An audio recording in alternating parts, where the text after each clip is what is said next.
தந்தி TV நேயர்களுக்கு வணக்கம். இன்றைய திரை விமர்சன நிகழ்ச்சியில் நம்ம பார்க்க போகிற திரைப்படம் வல்லமை. பிரேம்ஜி நடிப்பில் இயக்குனர் கருப்பையா முருகன் இயக்கத்தில் இந்த படம் இன்னைக்கு வெளியாயிருக்கு. இந்த படத்தோட கதை என்னன்னு பார்த்தா, சிங்கிள் ஃபாதராக ஒரு பொண்ணை கஷ்டப்பட்டு வளர்க்குறாரு. அந்த பொண்ணுக்கு பாலியல் துன்புறுத்தல் நடந்துருது. இதை யார் செஞ்சாங்க, இதை எப்படி பிரேம்ஜி கண்டுபிடிச்சாரு, பிறகு யார் செஞ்சவங்களோ அவங்கள என்ன தண்டனை கொடுத்தாங்க என்பதுதான் இந்த படத்தோட கதையாக இருக்குது. படத்தோட கதை எப்படி நகருதுன்னா, ஒரு ஊர்லேருந்து வர அப்பா பொண்ணு பொண்ணை வந்து ஒரு கவர்மெண்ட் ஸ்கூலில் தந்தை படிக்க வைக்கிறாரு. அப்பாவுக்கு வந்து காது கேட்காது. போஸ்டர் ஓட்டுறாரு, ஆட்டோ ஓட்டுறாரு. இந்த மாதிரி சின்ன சின்ன வேலையை செஞ்சு பொண்ணை வந்து படிக்க வைக்கிறாரு. இந்த பாலியல் துன்புறுத்தலான விஷயம் வந்து டாக்டர்கிட்ட பேசும்பொழுது பொண்ணுக்கும் தெரிஞ்சது. அப்பா, இந்த விஷயம் எனக்கு தெரிஞ்சுட்டு என்னை இந்த மாதிரி செஞ்சவனை கொன்னுறணும் அப்படின்னு சொல்லி அந்த பொண்ணு பேசுது. பிறகு பிரேம்ஜி அந்த பொண்ணுக்கிட்ட பேசுகிறாரு. சரி, நீ யாரெல்லாம் சந்திச்ச அப்படின்ற அந்த பொண்ணுகிட்ட கேட்குறாரு. இப்போது இந்த கதை எப்படி நகருதுன்னா, அவங்க வீட்டுக்கு ஏற்ற வீட்டில் இருக்க ஒரு பையனையும் காட்டுறாங்க.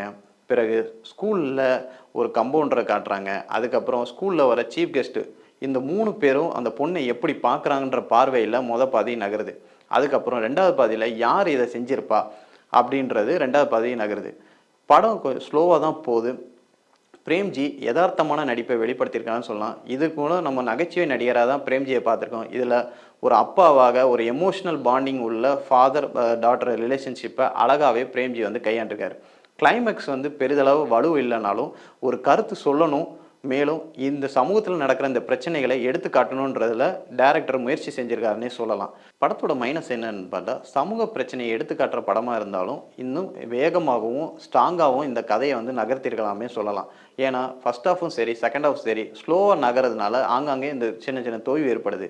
படம் எடுத்துட்டு போன விதம் நல்லா இருந்தாலும் இன்னும் வேகப்படுத்திருக்கலாம்னே சொல்லலாம். மொத்தத்தில் இந்த படம் எப்படி இருக்குன்னா, பெண்களுக்கு எதிரான வன்கொடுமைகள் மற்றும் இந்த பாலியல் துன்புறுத்தலுக்கு நீதிமன்றங்களை நாடாமல் அவர்களே முடிவு எடுப்பது சரியாதானா, இல்லை நீதிமன்றத்தை நாடுவது சரிதானா, எந்த சூழ்நிலை காரணமாக இவர்கள் இப்படி செய்கிறார்கள் என்பதை உணர்த்தும் விதமாக தான் இந்த படம் அமைஞ்சிருக்கிறது.